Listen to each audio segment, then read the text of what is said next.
ಮೊಟ್ಟೆ helicopter. ಒಂದೂರ್ನಲ್ಲಿ college ಓದ್ ಮುಗಿಸಿರೋ ಹುಡುಗ ಇದ್ದ. ಅವನ್ ಹೆಸರು ಗುಹನ್. ಅವನ್ ಕಾಲೇಜ್ ಓದಿ ಮುಗಿಸಿದ್ರು ಅವನ್ಗೆ ಓದಿದಕ್ ತಕ್ಕಂತೆ ಕೆಲ್ಸ ಸಿಕ್ಕಿರ್ಲಿಲ್ಲ. ಅವನಪ್ಪ ವ್ಯವಸಾಯಿ. ಅವರಪ್ಪ ಸಾಲ ತಗೊಂಡೇ ಇವನ್ನ ಓದ್ಸಿದ್ರು. ಅವನ್ ಕೆಲ್ಸಕ್ ಹೋಗದೆ ಇರೋದ್ರಿಂದ ಅವ್ನ್ ಯಾವಾಗ್ಲೂ ಬೈತಾ ಇದ್ರು. ಏನಪ್ಪಾ ನಿನ್ನ ಇಂಟರ್ವ್ಯೂ ಹೋಗಿ ಬಂದಿದ್ ಏನಾಯ್ತು? ಆ ಕೆಲಸ ನನಗೆ ಇಷ್ಟವಾಗಿಲ್ಲಪ್ಪ. ಯಾಕೆ? ಆ ಕೆಲಸದಲ್ಲಿ ಹೊಸದಾಗಿ ಕಲಿಯೋಕೆ ಏನೂ ಇರಲಿಲ್ಲಪ್ಪ. ಒಂದೇ ಥರ ಕೆಲಸನ ದಿನನೂ ಮಾಡಬೇಕಾಗುತ್ತೆ. ಅದಕ್ಕೋಸ್ಕರ ಆ ಕೆಲಸ ಮಾಡೋಕ್ಕೆ ನನಗೆ ಇಷ್ಟವಾಗಲಿಲ್ಲ. ಕೆಲ್ಸ ಅಂದ್ರೆ ಆ ಥರನೇ ಇರ್ತಪ್ಪ. ಒಂದೇ ರೀತಿ ಕೆಲ್ಸನ ದಿನನೂ ತಿರ್ಗ ಮಾಡ್ತಾನೆ ಇರಬೇಕು. ನಿನ್ನ ತರ ಇರೋ ಹುಡುಗರೆಲ್ಲ ಕೆಲ್ಸ ಮಾಡಿ ಕೈ ತುಂಬಾ ಸಂಪಾದಿಸಿದ್ದಾರೆ. ಆದ್ರೆ ನೀನಂದ್ರೆ ದಿನಾನು ಇಂಟರ್ವ್ಯೂ ಅಟೆಂಡ್ ಮಾಡ್ತೀಯಾ, ಯಾವ ರೀತಿ ಕೆಲ್ಸಕ್ಕೂ ಹೋಗಲಂತಿದ್ಯಾ. ನನ್ನಿಂದ ಇನ್ಮೇಲೆ ನಿನ್ನ ಸುಮ್ನೆ ಕೂಡ್ಸ್ಕೊಂಡು ಊಟ ಹಾಕಕ್ಕ ಆಗಲ್ಲ. ಸರಿಯಾಗಿ ಒಂದು ಕೆಲ್ಸ ನೋಡ್ಕೋ. ಹೇಳಿದ್ದ ಅರ್ಥ ಆಯ್ತಾ? ಹಾಗಂತ ಹೇಳಿ ಅವರಪ್ಪ ಕೋಪದಿಂದ ಹೊರಗೊಟ್ಟೋದ್ರು. ಕೂಡ್ಲೆ ಅವನು ಯೋಚಿಸ್ದ, ಛೇ, ಏನ್ ಪ್ರಪಂಚ ಇದು. ಮನಸ್ಸಿಗೆ ಇಷ್ಟವಾಗಿದ್ದು ಒಂದು ಕೆಲಸನೂ ಮಾಡೋಕ್ಕಾಗ್ತಿಲ್ಲ. ಹೆಸರಿಗಾಗ್ಲಿ ನನಗೇನು ಕೆಲಸ ಮಾಡೋಕ್ಕಾಗ್ತಿಲ್ಲ. ನನಗಿಷ್ಟವಾಗಿರೋ ಕೆಲಸವನ್ನ ನನ್ನ ಕೈಲಿ ಹುಡ್ಕೊಳಕ್ಕಾಗುತ್ತೆ.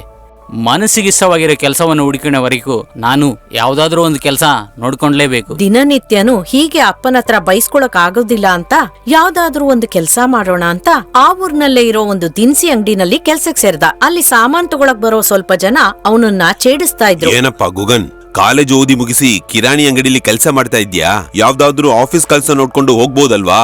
ಏನಪ್ಪಾ ನಿನ್ ಜೊತೆ ಓದಿದ್ ತಾನೆ ಮಾಣಿಕ ಮಗ ಮುತ್ತು. ಅವನು ಇವಾಗ ಯಾವ್ದೋ ಒಳ್ಳೆ ಕಂಪನಿಲಿ ಸೇರಿದಾನಂತಲ್ವಾ?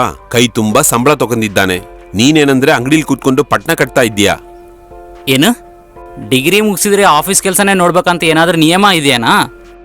ಏನು ಓದಿದ್ರು ನಾವು ಮಾಡೋ ಕೆಲಸ ನಮ್ಮ ಮನಸ್ಸಿಗೆ ಇಷ್ಟ ಆಗಿರಬೇಕು. ಆ ರೀತಿ ಮನಸ್ಸಿಗೆ ಇಷ್ಟವಾಗಿರೋ ಕೆಲಸವನ್ನು ನೋಡಿದರೆ ನಾವು ಮಾಡೋ ಕೆಲಸ ಯಾವಾಗಲೂ ನಮಗೆ ಬೋರ್ ಆಗಲ್ಲ. ಯಾವಾಗಲೂ ನಾವು ಮಾಡೋ ಕೆಲಸದಲ್ಲಿ ದಿನಾಲು ಹೊಸ ಹೊಸ ವಿಷಯವನ್ನು ಕಲೀಲೇಬೇಕಾಗುತ್ತದೆ. ಹಂಗೆ ನೋಡಿದರೆ ಈ ಕಿರಾಣಿ ಅಂಗಡಿಲಿಲ್ಲ ನಾನು ದಿನಾಲು ಹೊಸ ಹೊಸ ವಿಷಯವನ್ನು ಕಲಿತಾನೇ ಇದ್ದೀನಿ. ಪಟ್ನ ಕಟ್ಟೋದು ಮಾತ್ರನೇ ಅಲ್ಲ, ನಮ್ಮೂರು ವ್ಯಾಪಾರದಿಂದ ಹಿಡಿದು ಹೊರಗನೂರು ವ್ಯಾಪಾರದವರೆಗೂ ಏನೇನಿದೆ ಅನ್ನೋದು ಈ ಕಿರಾಣಿ ಅಂಗಡಿ ಕೆಲ್ಸಕ್ಕೆ ಸೇರಿದ ಮೇಲೆ ಗೊತ್ತಾಯ್ತು. ಹಾಗಂತ ಯಾರೆಲ್ಲ ಅವನಿಗೆ ಕೋಪ ಬರೆಸ್ತಿದ್ರೋ ಅವ್ರಿಗೆ ಉತ್ತರ ಕೊಡ್ತಿದ್ದ. ಅವನು ದಿನಸಿ ಅಂಗಡಿಲಿ ಕೆಲ್ಸಕ್ಕೆ ಸೇರಿರೋ ವಿಷಯನ ಅವ್ರ ಅಪ್ಪಂಗೆ ಹೇಳ್ದ. ಅಪ್ಪ, ನಾವೊಂದು ಕಿರಾಣಿ ಅಂಗಡಿಯಲ್ಲಿ ಕೆಲ್ಸಕ್ಕೆ ಸೇರಿದ್ದೀನಿ. ಏನಲ್ಲೇ, ನಾನು ಒಂದು ಒಳ್ಳೆ ಕೆಲ್ಸಕ್ಕೆ ಸೇರಿದನಂತೆ ಎಲ್ಲಾ ಮಕ್ಕಳು ಅವರ ಅಪ್ಪನ ಹತ್ರ ಹೇಳ್ತಾರೆ. ನೀನು ಕಿರಾಣಿ ಅಂಗಡಿಯಲ್ಲಿ ಕೆಲಸ ಮಾಡ್ತಾ ಇದ್ಯಾ ಅಂತ ಬಹಳ ದೊಡ್ಡದಾಗಿ ಹೇಳ್ತಾ ಇದ್ಯಾ. ಆದ್ರೆ ಏನೋ ಒಂದು ನಿರ್ಧಾರದಿಂದ ಇದ್ಯಾ ನೀನು. ಇದರಲ್ಲಿ ನಾನು ಹೇಳೋದಕ್ಕೇನಿದೆ, ನಿನ್ನ ಜೀವನ ನಿನ್ ಕೈಲೇ. ಆ ದಿನಸಿ ಅಂಗಡಿನಲ್ಲಿ ಸಮಯ ಸಿಕ್ತಾಗ್ಲೆಲ್ಲ ಅವನು ಹೊಸದಾದ ತಾಂತ್ರಿಕ ವಿಷಯಗಳ ಬಗ್ಗೆ ಪುಸ್ತಕಗಳನ್ನ ಓದ್ತಿದ್ದ. ಅದರಿಂದ ಅವನು ಹೊಸ ವಿಷಯಗಳನ್ನ ತಿಳ್ಕೊಂಡ. ಒಂದ್ ದಿವ್ಸ ಅವನು ಓದಿದ ಹೊಸ ಪುಸ್ತಕ ಅವನನ್ನ ಒಬ್ಬ ತಂತ್ರಜ್ಞಾನಿ ಆಗೋಕೆ ಉತ್ತೇಜನ ನೀಡ್ತು. ಅದರಿಂದ ಅವನೊಂದು ಚಿಕ್ಕ ಹೆಲಿಕಾಪ್ಟರ್ ಮಾಡೋದಕ್ಕೆ ಶುರು ಮಾಡ್ದ. ಆ ದಿನಸಿ ಅಂಗಡಿನಲ್ಲಿ ಕೆಲಸ ಮಾಡಿ ಸಂಪಾದನೆ ಮಾಡಿದ ಹಣದಲ್ಲಿ ಆ ಹೆಲಿಕಾಪ್ಟರ್ಗೆ ಬೇಕಾದ ಮೋಟರ್ ಮತ್ತು ಇತರೆ ಭಾಗಗಳನ್ನ ತಗೊಂಬಂದ. ಮೊಟ್ಟೆ ಆಕಾರದಲ್ಲಿ ಒಂದು ಹೆಲಿಕಾಪ್ಟರ್ನ ಮಾಡಿ ಅದ್ರಲ್ಲಿ ಅವನು ಕೂತ್ಕೊಂಡು ಪ್ರಯಾಣನೂ ಮಾಡ್ದ. ಅದು ತುಂಬಾ ಮೇಲೆ ಹಾರಾಡ್ತು. ಇದನ್ನ ಅವ್ರ ಅಪ್ಪಂಗೆ ಹೇಳ್ದ. ನೋಡ್ರಿ ಅಪ್ಪ, ನಾವೊಂದು ಮುಟ್ಟೆ ಹೆಲಿಕಾಪ್ಟರ್ ತಯಾರು ಮಾಡಿದ್ದೀನಿ. ಸ್ವಲ್ಪ ನೀವು ಅದು ಬಂದು ನೋಡ್ತೀರಾ? ಅದ್ರೊಳಗೆ ಕುತ್ಕೊಂಡು ನಾ ಬಹಳ ಎತ್ತರವಾಗಿ ಕೂಡ ಹಾರ್ಬೋದು. ಗೊತ್ತಿಲ್ದೆ ಕೇಳ್ತಾ ಇದ್ದೀನಿ, ನಿನಗೆ ಬೇರೆ ಕೆಲ್ಸನೇ ಇಲ್ವಾ? ಒಳ್ಳೆ ಹುಡುಗ ಅಂದ್ರೆ ಏನು ಮಾಡ್ತಾನೆ? ತಾನ್ ತಗೊಂಡಿರೋ ಸಂಬಳನ್ನ ಖರ್ಚು ಮಾಡ್ಲಾರ್ದೆ ಮನೆಗೆ ಬಂದು ಕೊಡ್ತಾನೆ. ಆದ್ರೆ ನೀನೇನ್ ಮಾಡಿದ್ಯಾ? ಕಂಡ ಕಬ್ಬಿಣದ ಸಾಮಾನದ ತಗೊಂಡ್ ಬಂದು ಏನೋ ಒಂದು ರೆಡಿ ಮಾಡಿದನಂತ ದೊಡ್ಡದಾಗಿ ಹೇಳ್ತೀಯಾ. ಅದರಲ್ಲಿ ಒಂದು ಪೈಸಾ ಕೂಡ ಪ್ರಯೋಜನ ಇದೆ ಅಂತ ನೀನೇ ಹೇಳು. ದಯವಿಟ್ಟು ನನ್ನ ಕರಿಬೇಡ, ಅದನ್ನೆಲ್ಲ ನಾನು ನೋಡೋದೇ ಇಲ್ಲ. ಮರ್ಯಾದೆಯಿಂದ ಇದನ್ನೆಲ್ಲ ಬಿಟ್ಬಿಟ್ಟು ಬೇರೆ ಯಾವ್ದಾದ್ರೂ ಒಳ್ಳೆ ಕೆಲ್ಸ ನೋಡು. ಅಪ್ಪ ಹೀಗೆ ಕೋಪದಿಂದ ಹೇಳಿದ್ ನೋಡಿ, ಅಪ್ಪ ಎದಕ್ಕಾಗ ಈ ರೀತಿ ಎಲ್ಲಾ ವಿಷಯಕ್ಕೂ ಕೋಪ ಮಾಡ್ಕೊಂತಾರೆ? ನಾ ವ್ಯತ್ಯಾಸವಾಗಿ ಒಂದು ವಸ್ತುನ ತಯಾರು ಮಾಡಿದ್ದೀನಿ. ಅದು ಬಂದು ನೋಡಿದ್ರೆ ನನ್ನ ಮನಸ್ಸಿಗೆ ಎಷ್ಟು ಸಂತೋಷವಾಗಿರುತ್ತೆ. ಆದ್ರೆ ಅಪ್ಪ ಎದಕ್ ಇದೆಲ್ಲ ಅರ್ಥ ಮಾಡ್ಕೊಳ್ತಿಲ್ಲ ಅಂತ ಗೊತ್ತಾಗ್ತೇನೆ ಇಲ್ಲ. ನನಗೆ ಎನ್ಕರೇಜ್ ಮಾಡ್ಲಿಲ್ಲ ಅಂದ್ರೂ ಪರವಾಗಿಲ್ಲ, ಡಿಸ್ಕರೇಜ್ ಮಾಡ್ಲಾರ್ದ ಇರ್ಬೋದಲ್ಲ. ಹೀಗೆ ಮನಸ್ಸಿನೊಳಗೆ ನೊಂದ್ಕೊಂಡ ಗುಹನ್ ಅವನು ತಯಾರು ಮಾಡಿದ ಮೊಟ್ಟೆ ಹೆಲಿಕಾಪ್ಟರ್ನ ಬಗ್ಗೆ ಒಂದು ವಾರ್ತಾ ಚಾನೆಲ್ ಅದನ್ನ ನೇರ ಪ್ರಸಾರ ನೀಡ್ತು. ನಾ ಡಿಗ್ರಿ ಮುಗಿಸಿದ್ದೀನಿ, ಆದ್ರೆ ನನಗೆ ಮೆಕ್ಯಾನಿಕಲ್ ಇಂಜಿನಿಯರಿಂಗ್ ಹೋಗ್ಬೇಕಂತ ಆಸೆ ಇತ್ತು. ಆದರೆ ಕುಟುಂಬದ ಸಂದರ್ಭ, ಬಡತನದಿಂದ ನನಗೆ ಇಂಜಿನಿಯರಿಂಗ್ ಓದೋಕ್ಕಾಗಲಿಲ್ಲ. ಆದ್ರೂ ನನಗೆ ಮೆಕ್ಯಾನಿಕಲ್ ಇಂಜಿನಿಯರಿಂಗ್ ಕಲಿಬೇಕನ್ನೋ ಆಸಕ್ತಿ ಇತ್ತು. ಅದಕ್ಕೆ ಸಂಬಂಧಪಟ್ಟಿರೋ ಹಲವಾರು ಪುಸ್ತಕಗಳನ್ನು ನಾನು ತಗೊಂಡು ಹೋಗ್ತಾ ಇದ್ದೆ. ಆ ಪುಸ್ತಕ ಮುಖಾಂತರ ಸಿಕ್ಕಿರೋ ಜ್ಞಾನದಿಂದ ಮುಟ್ಟೆ ಆಕಾರದಲ್ಲಿರೋ ಹೆಲಿಕಾಪ್ಟರ್ನ ತಯಾರಿಸಬೇಕಂತ ಪ್ರಯತ್ನ ಮಾಡಿದೆ, ತಯಾರಿಸಿದೆ. ಈ ಮುಟ್ಟೆ ಹೆಲಿಕಾಪ್ಟರಲ್ಲಿ ಇಬ್ರು ಪ್ರಯಾಣಿಸಬಹುದು. ಅವನ ಭೇಟಿಯನ್ನ ತುಂಬಾ ಜನ ವೀಕ್ಷಿಸಿದ್ರು. ಅಂತವ್ರೊಬ್ರಲ್ಲಿ ವಾಣಿಜ್ಯೋದ್ಯಮಿ ಚಂದ್ರನ್ನು ಒಬ್ರು. ಕೂಡ್ಲೆ ಅವರು ಗುಹನ್ನ ಭೇಟಿ ಮಾಡಕ್ ಹೋದ್ರು. ಕಾರ್ನಲ್ಲಿ ಬಂದು ಇಳಿದೋರ್ನ ಮನೆ ಒಳಗೆ ಕರ್ಕೊಂಡು ಹೋದ. ಗುಹನ್, ನಾನ್ ನಿಮ್ಮ ಇಂಟರ್ವ್ಯೂ ಅನ್ನ ನೋಡಿದ್ದೆ. ಬಹಳ ಪ್ರತಿಭಾವಂತನಾಗಿದ್ಯಾ. ಹೌದು, ಬೇರೆ ಯಾವ್ದಾವ್ದು ಕೆಲಸ ನೋಡ್ತಾ ಇದ್ಯಾ? ಇಲ್ಲ ಸರ್, ಕೆಲಸ ಹುಡುಕ್ತಾ ಇದ್ದೀನಿ. ಸರಿ, ನೀವೇನು ಓದಿದ್ರಾ? ಸರ್, ನಾನು ಬರೀ ಡಿಗ್ರಿ ಮಾತ್ರ ಮುಗಿಸಿದ್ದೀನಿ. ಡಿಗ್ರಿ ಮುಗಿಸಿದ ನಿಮಗೆ ಈ ತರ ಮೊಟ್ಟೆ ಹೆಲಿಕಾಪ್ಟರ್ ಮಾಡೋ ಐಡಿಯಾ ಹೇಗೆ ಬಂತು? ಸ್ವಲ್ಪ ಹೇಳ್ರಿ. ಮೆಕ್ಯಾನಿಕಲ್ ಇಂಜಿನಿಯರಿಂಗ್ ಓದ್ಬೇಕನ್ನೋದೇ ನನ್ನ ಆಸೆ ಆಗಿತ್ತು. ಆದರೆ ಮೆಕ್ಯಾನಿಕಲ್ ಇಂಜಿನಿಯರಿಂಗ್ ಓದೋಕ್ಕೆ ನನಗೆ ಬಹಳ ದುಡ್ಡು ಬೇಕಾಗಿತ್ತು. ಇವಾಗಲೇ ನಮ್ಮಪ್ಪ ಸಾಲ ತಗೊಂಡು ಓದಿಸ್ತಾ ಇದ್ದಾರೆ.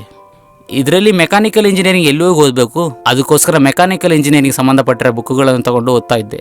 ಆ ರೀತಿ ಓದಿದ್ರಿಂದ ಈ ಥರ ಒಂದು ಮೊಟ್ಟೆ ಹೆಲಿಕಾಪ್ಟರ್ ತಯಾರಿಸ್ಬೇಕಂತ ನನಗೆ ಯೋಚನೆ ಬಂತು. ಓಕೆ, ನಿಮ್ಮ ಇಂಟರ್ವ್ಯೂನ ನೋಡಿದ ಮೇಲೆ ನಾನೊಂದು ಹೊಸದಾಗಿ ಪ್ರಾಜೆಕ್ಟ್ ಸ್ಟಾರ್ಟ್ ಮಾಡಬೇಕಂತಿದ್ದೀನಿ.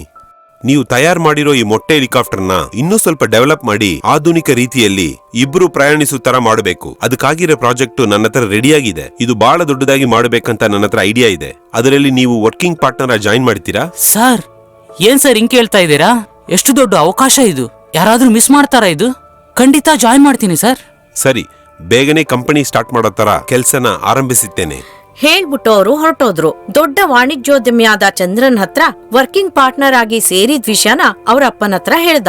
ಅಪ್ಪ, ಬಿಸ್ನೆಸ್ ಮ್ಯಾನ್ ಚಂದ್ರನ್ ನಮ್ಮ ಮನೆಗೆ ಬಂದಿದ್ರು. ನಾ ತಯಾರು ಮಾಡಿರೋ ಮೊಟ್ಟೆ ಹೆಲಿಕಾಪ್ಟರ್ನ ಒಂದು ಹೊಸ ಕಂಪನಿ ಆರಂಭ ಮಾಡಿ ದೊಡ್ಡ ರೀತಿಯಲ್ಲಿ ಮಾಡ್ಬೇಕಂತ ಹೇಳ್ತಾ ಇದ್ರಪ್ಪ. ಅವ್ರ ಕಂಪನಿಯಲ್ಲಿ ನನ್ನ ವರ್ಕಿಂಗ್ ಪಾರ್ಟ್ನರ್ ಆಗಿ ಸೇರಕ್ಕೆ ಹೇಳಿದ್ರಪ್ಪ. ಅರೆ, ಆ ತರನ ಕೇಳೋದಕ್ಕೆ ಬಹಳ ಸಂತೋಷವಾಗಿದಪ್ಪ. ನೀನಿನ್ನು ದೊಡ್ಡ ಅಂತಸ್ತಕ್ಕೆ ಬೆಳಿಬೇಕು.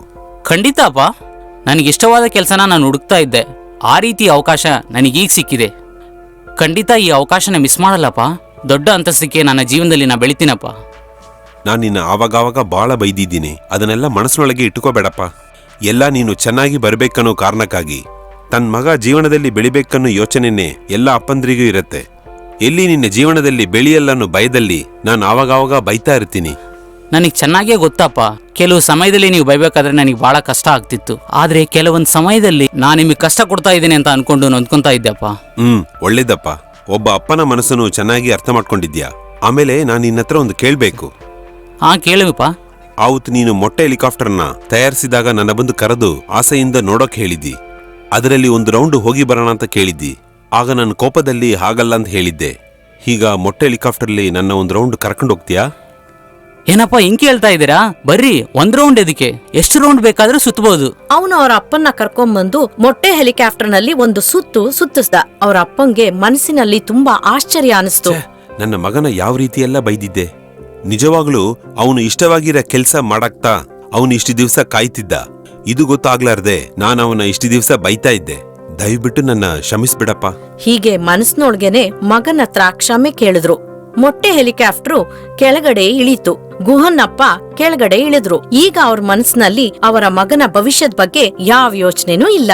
ಅವನು ಜೀವನದಲ್ಲಿ ತುಂಬಾ ಮುಂದೆ ಬರ್ತಾನೆ ಅನ್ನೋ ನಂಬಿಕೆ ಅವ್ರಿಗೆ ಬಂತು. ಅವನನ್ನ ನೋಡಿ ಹಾಸ್ಯ ಮಾಡ್ತಾ ಇದ್ದವ್ರು ಎಲ್ರೂ ಅವನನ್ನ ಹುಡುಕೊಂಬಂದು ಅವನಿಗೆ ಅಭಿನಂದನೆಯನ್ನ ಹೇಳಿದ್ರು. ಏನಪ್ಪ ಗುಗನ್, ನಾವ್ ನಿನ್ನ ಏನೋ ಏದೋ ಅಂತ ಅನ್ಕೊಂಡಿದ್ದೀವಿ. ಒಳ್ಳೆ ಆಳಪ್ಪ ನೀನು, ಸಾಧಿಸಿದ್ಯಪ್ಪ ನೀನು. ಧನ್ಯವಾದಗಳು ಸರ್. ಒಬ್ಬ ಮನುಷ್ಯನೋಡ ಕನಸುಗಳು, ಯೋಚನೆಗಳು, ಗುರಿಗಳು ಮಣ್ಣಿನಲ್ಲಿರೋ ಬೀಜದ ತರ. ಮೊದಲ ಆ ಬೀಜ ಹೊರಗಡೆ ಗೊತ್ತಾಗೋದಿಲ್ಲ, ಬರೋದು ಇಲ್ಲ. ಆಮೇಲೆ ಒಂದ್ ದಿವಸ ಆ ಬೀಜ ಬೆಳೆದು ದೊಡ್ಡ ಮರವಾಗಿ ನಿಲ್ಲುತ್ತದೆ. ಅವಾಗ ನೋಡೋರು ಎಲ್ಲರೂ ಆಶ್ಚರ್ಯವಾಗಿ ನೋಡ್ತಾರೆ. ಅವತ್ತು ನನ್ನ ಮನಸ್ಸಿನಲ್ಲಿ ಇದ್ದಿರೋ ಕನಸುಗಳು, ಗುರಿಗಳು ಬೇರೆ ಯಾರಿಗೂ ಗೊತ್ತಿರಲಿಲ್ಲ. ಆದ್ರೆ ಆ ಕನಸಿಗೆ ಇವಾಗ ನಾನು ರೂಪ ಕೊಟ್ಟು ದೊಡ್ಡ ಸ್ಥಾನದಲ್ಲಿ ನಿಂತಿದ್ದೇನೆ. ಎಲ್ಲರೂ ನೋಡಿ ಆಶ್ಚರ್ಯ ಪಡ್ತಾ ಇದ್ದಾರೆ. ಹೌದಪ್ಪ, ನಿನ್ ತರ ಗುರಿ ಕನಸು ಇರೋರೆ ಒಂದಿಲ್ಲ ಒಂದ್ ದಿವ್ಸ ಖಂಡಿತ ಗೆಲ್ತಾರೆ. ಇದೇ ಸತ್ಯ. ಅವ್ರು ಹೇಳಿ ಹೊರಟೋದ್ಮೇಲೆ ಗುಹನ್ ಮನಸ್ಸೊಳಗೆ ನಕ್ಕ. ಮನುಷ್ಯರೇ ಹೀಗೆ. ನಾವು ಕನಸು ಗುರಿಗಳಿಗಾಗಿ ಹೋರಾಡಬೇಕಾದ್ರೆ ಏನಾದ್ರೂ ತಪ್ಪು ಹುಡುಕ್ತಾನೆ ಇರ್ತಾರೆ. ಅದೇ ಗುರಿಯಲ್ಲಿ ಗೆದ್ರೆ ಅಂದ್ರೆ ಆಮೇಲೆ ಬಂದು ಅಭಿನಂದಿಸಿ ಹೋಗ್ತಾರೆ. ತಮಾಷೆ ಆಗಿರೋ ಪ್ರಪಂಚ ಇದು. ಅದರ ನಂತರ ಗುಹನ್ ವಾಣಿಜ್ಯೋದ್ಯಮಿ ಚಂದ್ರನ್ ಆರಂಭಿಸೋ ಕಾರ್ಖಾನೆಯಲ್ಲಿ ವರ್ಕಿಂಗ್ ಪಾರ್ಟ್ನರ್ ಆಗಿ ಕೆಲ್ಸಕ್ ಸೇರ್ದ. ಅದರ ನಂತರ ಅವನು ಜೀವನದಲ್ಲಿ ತುಂಬಾ ಮುಂದೆ ಬಂದ.